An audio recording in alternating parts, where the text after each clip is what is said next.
اعوذ باللہ من الشیطان الرجیم، بسم اللہ الرحمن الرحیم۔ السلام علیکم ناظرین، امید کرتے ہیں آپ سب خیریت سے ہوں گے اور آپ دیکھ رہے ہیں اسلامک اردو چینل۔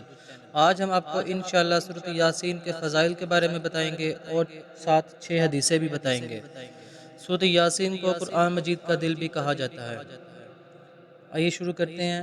حدیث نمبر 1، ام المؤمنین حضرت عائشہ صدیقہ رضی اللہ تعالی عنہ سے روایت ہے کہ حضور صلی اللہ علیہ وآلہ وسلم نے فرمایا، قرآن میں ایک صورت ہے جو اللہ کے نزدیک بڑی عظمت والی ہے، جو اسے پڑھے گا اللہ تعالیٰ اس کو شریف لقب سے نوازے گا۔ ربیہ اور مضر کی تعداد سے بھی زیادہ افراد کے لیے اس صورت کے پڑھنے والے کی شفاعت قبول کی جائے گی۔ اس عظمت والی صورت کا نام سورۃ یاسین ہے۔ ربیہ اور مضر عرب کے دو مشہور قبیلے تھے اور ان سے تعلق رکھنے والے افراد کی تعداد بہت زیادہ تھی۔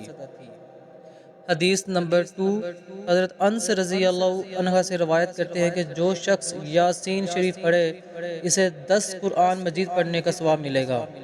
سبحان اللہ۔ حدیث نمبر 3، حضرت معقل بن یسار رضی اللہ عنہ سے مروی ہے کہ نبی اکرم صلی اللہ علیہ وآلہ وسلم نے فرمایا کہ اللہ کی رضا مندی کے لیے جو شخص سورۃ یاسین پڑھے گا اس کے پہلے گناہ معاف کر دیے جائیں گے، لہٰذا اس سورت کو مرنے والوں کے پاس پڑھا کرو۔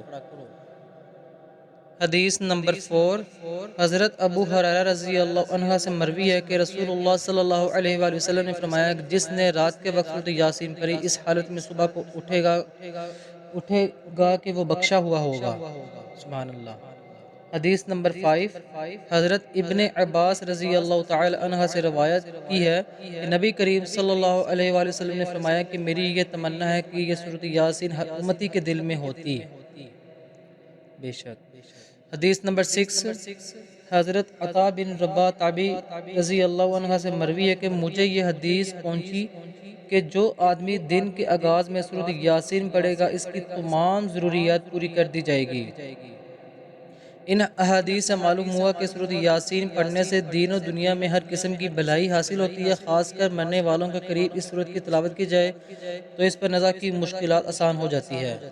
سبحان اللہ۔ یہ تھے ہمارے آج کے سورۃ یاسین کے فضائل اور حدیثیں۔ اگر آپ نے ہمارا چینل سبسکرائب نہیں کیا تو سبسکرائب کر دیں، لائک کر دیں، کمنٹ کر دیں۔ شکریہ۔